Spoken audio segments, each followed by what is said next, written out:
শেখ হাসিনাকে বাংলাদেশের রাজনীতিতে ফেরাতে আওয়ামী লীগকে আবার ক্ষমতায় বসানোর জন্য দিল্লির যে চাণক্যনীতি বা কূটকৌশল এটির সর্বোচ্চ বাস্তবায়ন এই মুহূর্তে চলছে।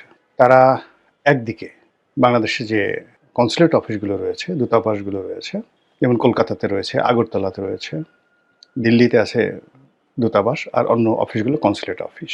তারপর মুম্বাইতে আছে। তো এই জায়গাগুলোতে খুবই পরিকল্পিতভাবে বিক্ষোভ করাচ্ছে। ভারতীয় নাগরিক যারা আছেন বিক্ষোভ করাচ্ছে, এবং সেখানে যারা উগ্রবাদী হিন্দু রয়েছেন তারা শত শত মানুষ একত্র হয়ে সেই বাংলাদেশ সরকারের জন্য, ডক্টর মোহাম্মদ ইউনূসের জন্য ভীষণ রকম বিব্রতকর এবং পরিস্থিতি, মানে অসম্মানজনক একটা পরিস্থিতি তারা তৈরি করে সেগুলো ইন্টারনেট প্রোটোকলের মাধ্যমে সারা দুনিয়াতে ছড়িয়ে দিচ্ছেন।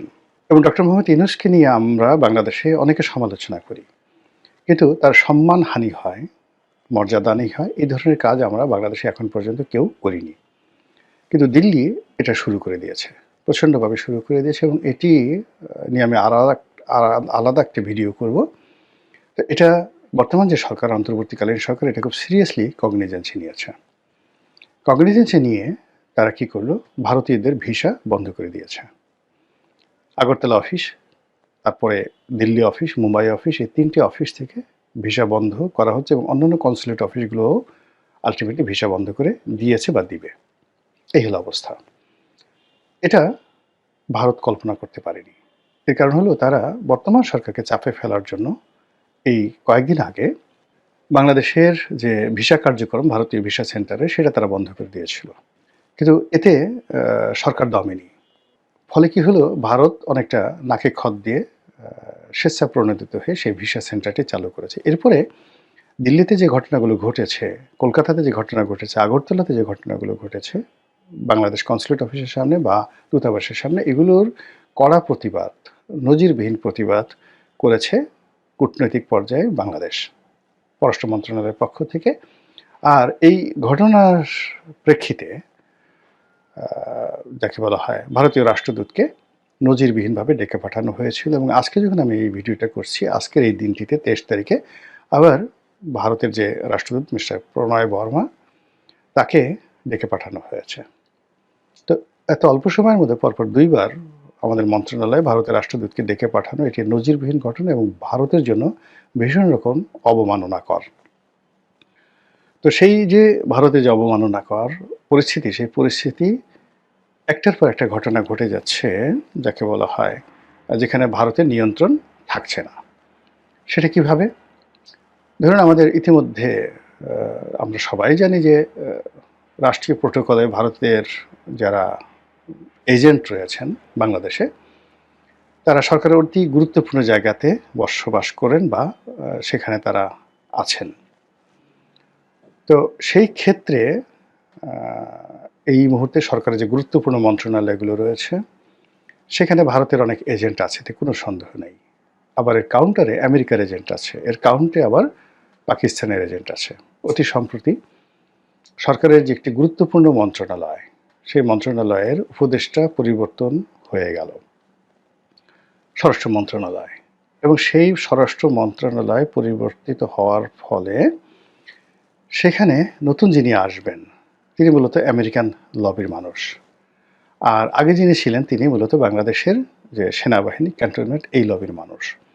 ফলে এখানে একটা মানে কি হলো, মানে আগে যারা ছিল তিনি কি আমেরিকার লোক ছিলেন, না ভারতের লোক ছিলেন, নাকি ক্যান্টনমেন্টের লোক ছিলেন? আর যিনি আসলেন তিনি কার লোক হবেন? এবং নির্বাচনের এই সময়টাতে স্বরাষ্ট্র মন্ত্রণালয়ে এই পরিবর্তন নিয়ে যে কথা শুনছি, এখানে ভারতের একটা বিরাট চাণক্যনীতি আছে।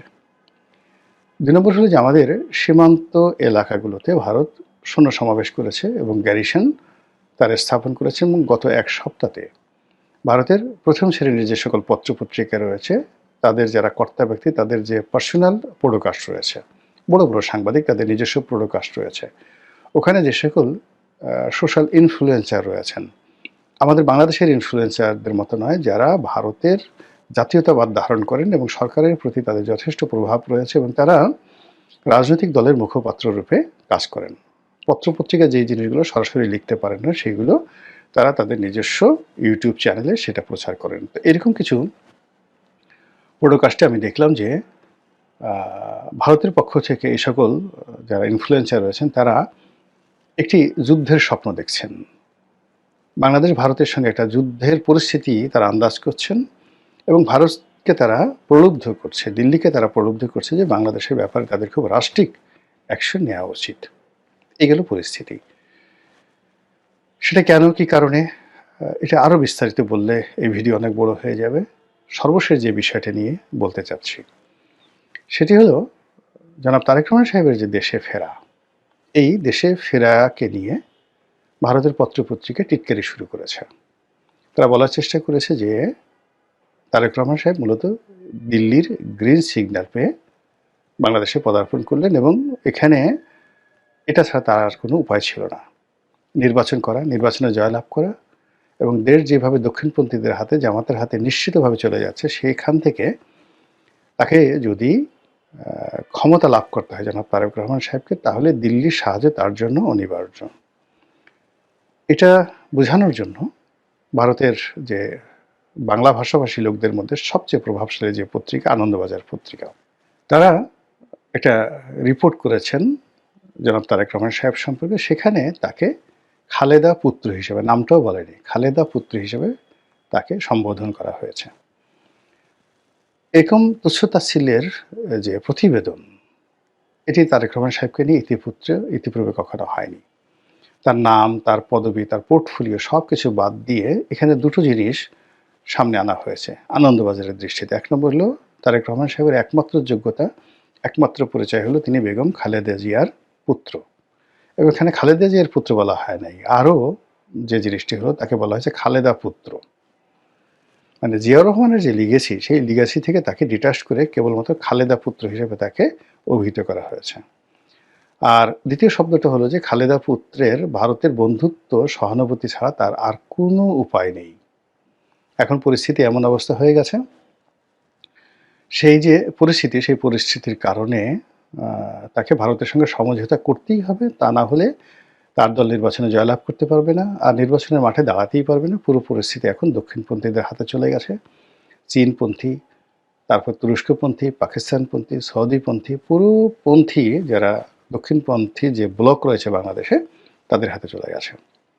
তো এই কারণে সেই দিল্লির সমঝোতা, দিল্লির নির্দেশনা, দিল্লির বন্ধুত্ব, দিল্লির সাহায্য, দিল্লির প্রভাব সব কিছু মেনে নিয়ে তারেক রহমান সাহেব দেশে ফিরছেন, এরকম একটা ইন্ডিকেট আনন্দবাজার পত্রিকায় দেওয়া হয়েছে।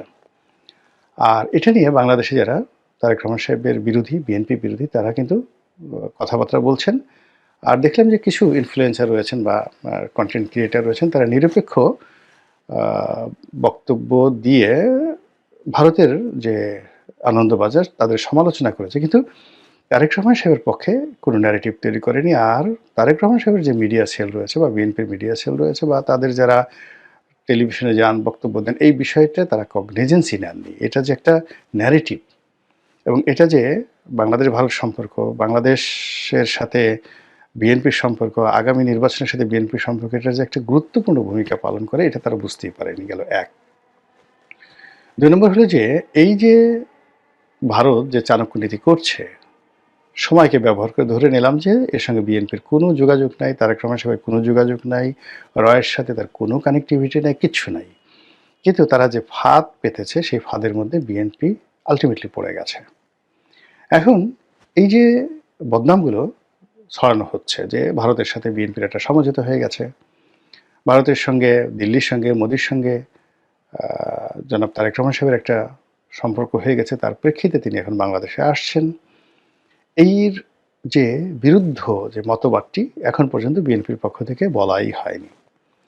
দ্বিতীয় মতবাদটি তারা বলবেন উনি আসার পরে, যে তারেক রহমান সাহেব যে আসছেন মূলত দিল্লির শর্ত মেনে। আর দিল্লির শর্ত হলো আওয়ামী লীগকে পুনর্বাসন করতে হবে, নির্বাচনে অংশগ্রহণ করতে দিতে হবে, অথবা নির্বাচনের পরে বিএনপি যখন ক্ষমতায় আসবে তখন আওয়ামী লীগকে ওয়াক ওভার দিতে হবে এবং আওয়ামী লীগকে রাজনীতিতে পুনর্বাসন করতে হবে এবং এই সময়টিতে যা কিছু হয়েছে সব কিছু বাদ দিতে হবে। এবং এই কথাগুলো যাকে বলা হয় যেভাবে প্রচার করা হবে, সেই প্রচারের বিরুদ্ধে ন্যারেটিভ তৈরি করার জন্য মিডিয়া থেকে শুরু করে অন্য কোনো জায়গাতে বিএনপির শুরু হয়নি। বিএনপি যেটা চেষ্টা করছে সেটা হলো দেশের মূলধারার যে গণমাধ্যম। এখন মূলধারার গণমাধ্যম তো খুব অল্প মানুষ পড়ে। ধরেন প্রথম আলো, ডেইলি স্টার, অন্যান্য পত্রিকা কতজন মানুষ পড়ে, এবং তাদের দ্বারা যারা পাঠক, মানে প্রথম আলোর পাঠক, তারা মরে গেলেও মানে বিএনপিকে সাপোর্ট করবে না।